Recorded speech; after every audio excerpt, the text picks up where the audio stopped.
Hello guys, exactly আজকে কেন আমি ভিডিও করছি জানি, বাট এই ভিডিওটা আদেও কোনোদিনও পাবলিশ করব কি না that I don't know.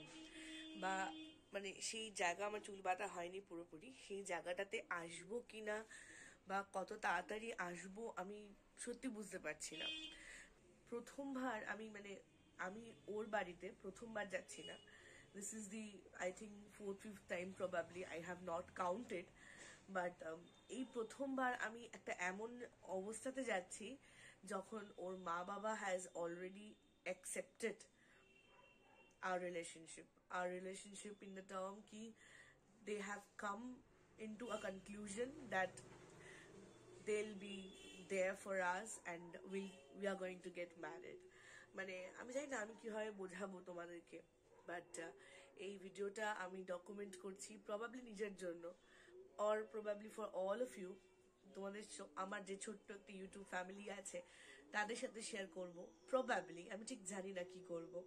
But আজকের দিনটা, আজকে হচ্ছে 24শে জানুয়ারি, ওর জন্মদিন। তো তাই আজকের দিনটাকে আমি একটু ডকুমেন্ট করে রাখতে চাইছি, বিকজ আজকে যে আমি ওর বাড়িতে যাব, এটা আমার কাছে এটা প্রথম যাওয়া, যেই যাওয়াতে আমি একটা অ্যাকসেপ্টেন্স পাবো ফুললি। মামুনি প্রত্যেকবার আমাকে ভীষণ ভালো করে অ্যাকসেপ্ট করে নিয়েছে ঘরে, এবং আমি খুব হোমলি ফিল করেছি প্রত্যেকবারই। বাট এবার একটু different, this is a little different this time. কারণ এবার যে বললাম, আর সবচেয়ে বড় কথা, এবার বাবাও থাকবে অ্যান্ড বাবাও পর্যন্ত দেখবে মানে আমাকে তো অবভিয়াসলি দেখেছে আগে, এমন না যে দেখেনি। বাট এইবারে যে বললাম বিয়ের কথা হয়েছে এবং সেই অবস্থাতে আমাকে দেখবে, so this is a little different for me, not a little, a hell lot different for me. আমার বাড়ির সিচুয়েশনটা আমি একটু এখানে বলে দিই। মা is absolutely ready for the marriage. She is very excited and all. খুবই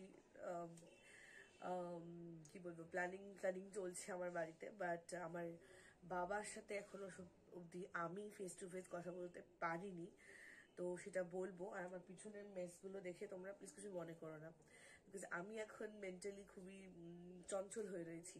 কিছুটা এক্সাইটমেন্ট, কিছুটা নার্ভাসনেস, সব কিছু যেন ভরে ভরে রয়েছে। হোপফুলি এই বছরটা আমার জন্য খুব ভালো যাবে। বছরটা শুরু হয়েছে খুব ভালো নোটে, আমার জন্য, ওর জন্য ঠাকুরের আশীর্বাদ আমাদের সঙ্গে আছে, এটা আমাদের মনে হচ্ছে। এবং আমরা দুজনেই ভীষণ ভীষণ ব্লেসড ফিল করছি। আমি তো ভীষণ ব্লেসড ফিল করছি, মানে জানি না, মানে এরকম একটা স্টেজে আমার লাইফটা এসে পৌঁছেছে যেখানে আমি এতটা ব্লেসড ফিল করছি। So I am quite excited and nervous at the same time.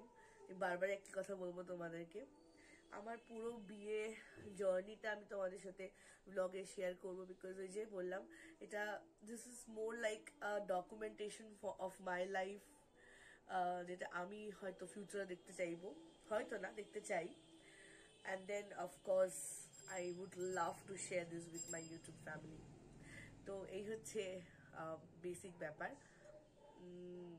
তোমরা তো ভাববে যে এই তো 300-350টা ফ্যামিলি নিয়ে তুমি এত বলছো কেন, বাট আমার কাছে 300টা ফ্যামিলিও অনেকটা বড় ফ্যামিলি। 300খানা লোক is not a matter of joke. ওর বাড়িতে যাওয়াটা আমার কাছে ভীষণ ভীষণ ভীষণ স্পেশাল, তাই জন্য আমি এইটাকে আজকে একটু ব্লগের মাধ্যমে বা আজকে একটু ভিডিও করে রাখতে চাইছি। এই ভিডিওটা অবভিয়াসলি রিয়েল টাইমে তোমরা পাবে না, হয়তো কবে পাবে আমি জানি না। তবে হ্যাঁ, আমি আশা করছি যেদিনকে আমাদের বিয়ের ডেটটা ফাইনাল হবে, আমি সেদিনকে তোমাদের এই ভিডিওটা কমপ্লিট করে পাবলিশ করব। তারপরে তো বিয়ে সিরিজগুলো আসবে না পরপর, শপিং ব্লগস, এই ব্লগস, সেই ব্লগস, তো ওটাই আর কি। তো ভগবানকে বলছি, ভগবানকে একটাই আমার কামনা, সেটা হচ্ছে যেন সবকিছু ভালো ভালো হয়ে যায়। আমার বাবা যেন সবটা ভালোই ভালো, মানে cool and calm wise accept করে নেয়, যেটা আমার মনে হচ্ছে করে নেবে। ব্যাস, আমার আর কিচ্ছু চাই না, কিচ্ছু চাই না, বিশ্বাস করো। Happy birthday to you. তো তোমাদের সাথে যখন ওই ভিডিওটা মানে শ্যুট করেছিলাম তোমাদের জন্য, তখনও কিন্তু জানতাম না যে লাইফে কি কি হতে চলেছে, বিয়ের ডেটটা এক্স্যাক্টলি কতটা তাড়াতাড়ি ঠিক হবে এটার কোনো আইডিয়া ছিল না। সেদিনকে তো ওর বার্থডে ছিল, তাই সকালবেলা মানে দুপুরবেলা অ্যাকচুয়ালি ওর বাড়িতেই লাঞ্চটা করি সবাই মিলে আমরা একসাথে। আর তারপরে বিকালে আমরা যেরকম 4 জন আড্ডা মারি সেরকম 4 জন আড্ডা মারবো বলে এক জায়গায় হয়েছিলাম। আর পায়ের অভিক ওর জন্য কেক এনে ওকে সারপ্রাইজ করে, তাই আমরাই সব আনন্দ করে কেক কাটছি আর খাচ্ছি, আর ওদিকে মাও নাচছে, এইসবই করছি। তখনও কিন্তু বাবার সাথে কোনো রকম কথা বলিনি। এবার কি বলতো, লাভ ম্যারেজ তো, লাভ ম্যারেজ যেটা হয় সেটা আমাদের লাভ ম্যারেজটা মানে আমাদের লাভ লাইফটা, কোর্টশিপটা আমাদের 11 বছরে, তারও কিছুটা বেশি, কিন্তু ওটা আমি অফিসিয়ালি ধরলাম না। তো যাই হোক, তো সেই কারণে মা বাবা তো সবটাই জানবে, আমাদের স্বাভাবিক এটা। কিন্তু আমরা যতক্ষণ না মা বাবাকে বলছি যে আমরা এবার বিয়ে করতে প্রস্তুত, মা বাবা কি করি বা এগায় বলো। আর মার সাথে এই ব্যাপারগুলো যতটা ইজিলি শেয়ার করা যায়, আই থিঙ্ক তোমরা রিলেট করতে পারছো, বাবার সাথে কিন্তু অতটা শেয়ার করা যায় না। তাই আমি একটু নার্ভাস ছিলাম বাবার সাথে সেটা শেয়ার করতে। ও তো খুব তাড়াতাড়ি বাবা মাকে বলেও দেয় এবং তারা খুব তাড়াতাড়ি অ্যাকসেপ্টও করে নেয়। বাট আমার দিক থেকে আমার মা সবটা জানলেও বাবা কিন্তু সবটা আমার থেকে শুনতে চেয়েছিল, তাই he was waiting for that announcement from my side. আর আমি ওয়েট করছিলাম বাবার অ্যাকসেপ্টেন্সে। যাই হোক, দেখো আমরা কি লেভেলের পাগলামো করছি। এরপরে তোমরা যে ফুটেজগুলো দেখতে পারবে, দেখবে যে আমরা ফার্নিচার শপিং করতে যাচ্ছি, মানে ফার্নিচার দেখতে যাচ্ছি। তার মাঝখানে অনেকটা কিছু হয়ে গেছে যেগুলো আমি ভিডিও করতে পারিনি, কারণ সেই মেন্টাল স্টেটে আমি বা ও কেউই আমরা ছিলাম না। বাবাকে আমরা 26শে জানুয়ারি আমি বাবার সাথে কথা বলি। এতদিন মা যা বলার বলছিল, বাবার সাথে আমি ফেস টু ফেস কথা বলি এবং বাবাকে মানাতে, মানে বাবা যে মানছিল না তা নয়, তবে মানে আমি বিয়ে করে চলে যাব এই ব্যাপারটা না কেমন একটা, তোমাদেরকে আমি ঠিক বলে বোঝাতে পারবো না। আমার মা বাবা আমাকে সবসময়, স্পেশালি আমার বাবা, বাড়ির ছেলের মতন করে মানুষ করেছে। আর আমার উপর তারা এতটাই বেশি ডিপেন্ডেন্ট, মেন্টালি, ফিজিক্যালি, সব কি দিক থেকে, যে আমি চলে যাবো এই ব্যাপারটা না ওরা খুব একটা মেনে নিতে পারে না, বা ওটা যে একটা খুব প্র্যাকটিক্যাল ব্যাপার সেটাও কিন্তু ওরা খুব একটা বুঝতে পারে না। সেই কারণেই একটু সময় লেগেছে ব্যাপারটাকে মেনে নিতে। বাট তারপর যখন মেনে নেয় তখন এত এত তাড়াতাড়ি ব্যাপারটা শুরু হয়ে যায় যে আমি আর বলে বোঝাতে পারবো না। এই দেখো, আমরা একবার একটা শোরুমে যাই, তারপরে ডিসাইড করে যে না, আমরা একদম সেগুন কাঠেই যাব। তো এই ড্রেসিং টেবিল, খাট, এগুলো সব দেখতে আসি আমরা। তখনও কিন্তু আমরা ফাইনাল করিনি, কারণ তখনও আমাদের হাতে ডেটটা ছিল না। আমরা তখন বুঝতে পারছিলাম যে এই বছরই কিছু হতে চলেছে, কিন্তু ঠিক কখন আমরা তখনও ডেট ফিক্স করতে পারিনি। বাট আস্তে আস্তে ডেট ফিক্সটা হয়। ডেটটা ফিক্সড হয় হচ্ছে 14ই মার্চ।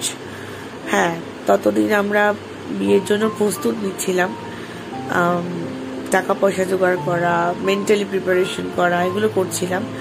বাট 14 মার্চ মানে ফাল্গুন মাসের শেষ দিনকে আমরা বিয়ের ডেটটা ফাইনাল করি। তো চলো তোমাদেরকে এক এক করে দেখাবো। এই যে ফুটেজটা দেখছো, এই সময় কিন্তু আমরা অলরেডি বিয়ের ডেট পেয়ে গেছি এবং আমরা ফাইনাল করতে এসেছি সেদিনকে। আমার গলার খুব বাজে অবস্থা। যাই হোক, এই দিনকে আমরা ওই সবটাতেই, যেখানে আমরা কাঠের জন্য দেখতে এসেছিলাম, সেখানে এসে ফাইনাল করলাম। তো কি নিয়েছি কি নিইনি সেটা তো তোমরা পরে দেখতেই পারবে, যখন আমি ওই বাড়ির ব্লগগুলো তোমাদেরকে দেব। আর এটা হলো বিয়ে বাড়ি হান্ট করছিলাম আমরা, কোন বিয়ে বাড়িটা সিলেক্ট করবো এটা আমরা চুজ করছিলাম।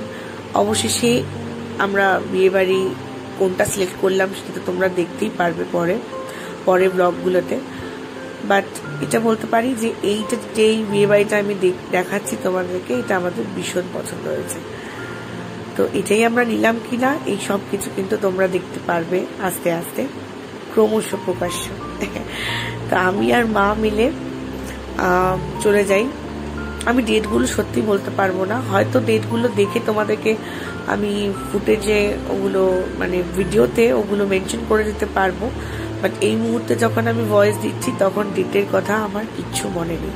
তবে এইটুকু বলতে পারি এগুলো সবটাই কিন্তু 14 মার্চের পরে, কারণ তারপরেই আমরা ডেটটা পাই এবং গিয়ে ফাইনাল করি ফার্নিচার, এবং সেদিনকে যেদিনকে ফাইনাল করি ফার্নিচার সেদিনকে আমরা কিন্তু বিয়ে বাড়িটাও ফাইনাল করি। তো আমরা সবটাই দেখছিলাম, 2-3টে বিয়ে বাড়ি অলরেডি আমরা দেখছিলাম। সবটা তো আমি ভিডিওতে নিতে পারি না বা পারিনি, বাট বাকি সবটাই কিন্তু তোমাদের সাথে আমি শেয়ার করব আর করছি। ততদিনের জন্য স্টে টিউন উইথ মি। আমার চ্যানেলটাকে সাবস্ক্রাইব করে দিও, ভালো লাগলে লাইক করে দিও। দেখা হচ্ছে আবার পরের একটা ব্লগ নিয়ে। টাটা।